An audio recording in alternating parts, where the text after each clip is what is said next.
Hi everybody, it's Lene. Thanks so much for stopping by my channel today. We're going to do a short little Thursday video with this little traveler's journal from Stamperia. I started a little short series with this last year where I decorated the cover and the first page, and then I sort of put it away and forgot about it, and I thought I'm going to bring this back as a series, and we'll touch on this once or twice a month where I show you a different page that can be used in any kind of journaling or even card making. So it's just a technique, and this is just my place to store them. So feel free to transfer these techniques to a card or something like that. So I'm going to attach the videos for the cover down below and at the end of this video as well as this page where I did a inking with water spattering technique. So the next page we're going to be doing is a little stenciling and also some rub-ons. These rub-ons are also from Stamperia, and we're going to be using some Distress Oxide inks from Ranger. So let's start by doing the background here. So I have my little stencil. This is very well loved. This is from hot off the press, and I will link the link down below the video as well. So I'm going to start with this. Whoa! I'm going to start with this and not shoot it off my desk. And we've got our blending brush. I'm not going to cover the whole thing. I'm just going to be doing sort of a spot technique where you are doing areas on the journal or your card or whatever. And here's the tip. Don't get next to the edge of the stencil, all right? You're just wanting to look like these areas are sort of free floating on your surface of your paper. So I'm going to show you like that. We're going to do the other side here. Normally I just do one page, but I've got this spot here that's driving me crazy. So we're going to take care of it. We're going to make it go away. So we're going to put this right there. And then what's great is you can just move the stencil around. You're just staying away from the edge, the straight edge of the stencil. And I like to get areas of the corners especially. There you go. So that's a super easy technique to do on really any surface. And then I've got a little bit of this cracked pistachio. So let's add just a little bit more color.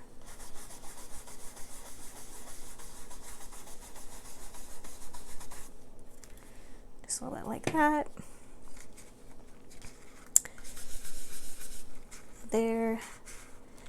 And I think a little bit right there. Yeah, that's all we need. Just a hint of a second color. Now, because these are water-based inks, I could do that same splatter technique, which you'll see in the video down below, but I want to keep this really dry quickly because we're going to be adding our rub-ons. So when working with rub-ons, there we go, I like to cut them off the sheet. I always tell people this because this happened to me many times. I get all arrogant and think, oh, I'll just use this corner piece right here and I'll only rub this little part and nothing else will transfer. Wrong, wrong, wrong. So anything that gets even the tiniest bit of pressure on it can transfer. So just take a minute and cut out the ones you want. You'll be thanking me. So we're going to do a cute little border on each side. So we're going to go ahead and take these and just loosely cut out around them.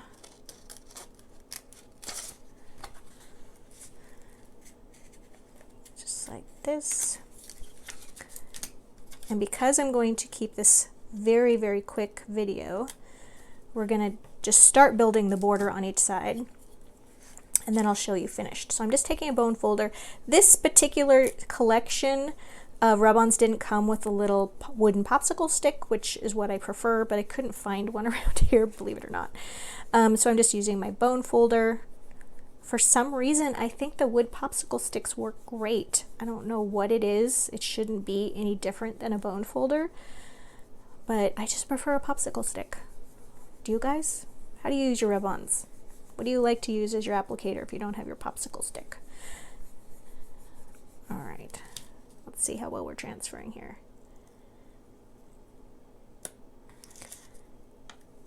Okay, right here we have a little tiny piece of the leaf that did not transfer, so you just lay it back down. There you go. All right, and we're going to keep doing that all the way up this side and all the way up this side. We'll be right back. All right, we're back with our border done here, and then I just wanted to add one more little butterfly, just a little profile of a butterfly, just touching down on this flower. So you can see I have one in the opposite corner. This kind of balances that visual out. And what's great about rub-ons is you can layer one over the other. So I've got this little sprig here, and I layered the butterfly right over it, and you can barely see the little sprigs. They're like translucent through the butterfly, which I think is a really cool effect. Okay. So the border is finished, and then we're going to add, as you can see here, still have all of these rub-ons. Can do another little spread here later for borders, maybe do it the border at the top and the bottom. Save that for later, another time. So these can really go a long ways. Now I've got a book page, you guys.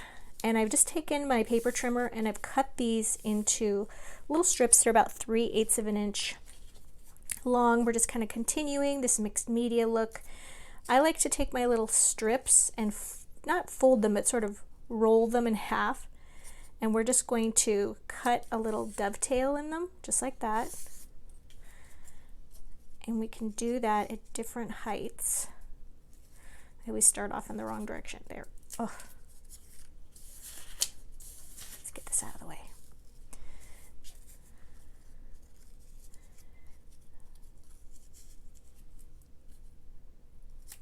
All right, and now we just want to trim any excess paper off the top, like the header at the top of the page. Get rid of that. All right, and now we can just sort of glue these to extend down the page, and we're sort of just decorating near the fold. And this would look great on a card, you guys. You could put it like this down the edge of a card. So definitely take techniques and, you know, transfer them, use them for other things. There we go. I think I might go off the top edge here and then just trim that till you get the height that you like. Oops. Somewhere around here I got some water spots on this paper. I have no idea where the water came from. All right, I'm staggering these just like that.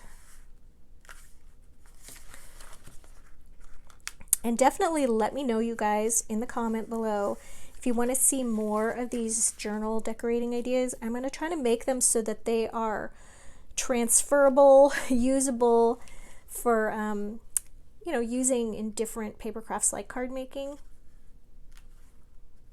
They're just simply techniques that are put on a flat surface.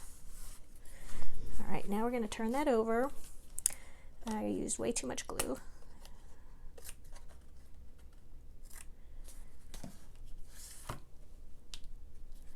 There we go. All right, so that is just my really simple mixed media. I like to leave space in a decorated journal to journal on. So, you know, this is a great area to do your journaling. On this page, it's a nice little area to journal here.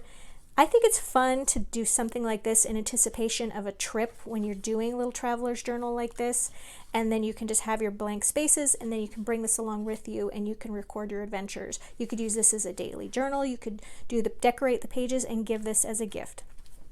Thanks so much for joining me today, you guys. I had a lot of fun doing this. I hope to do more. Let me know in the comments what you think about that. Make sure to like, comment, and subscribe, and I'll see you in the next one.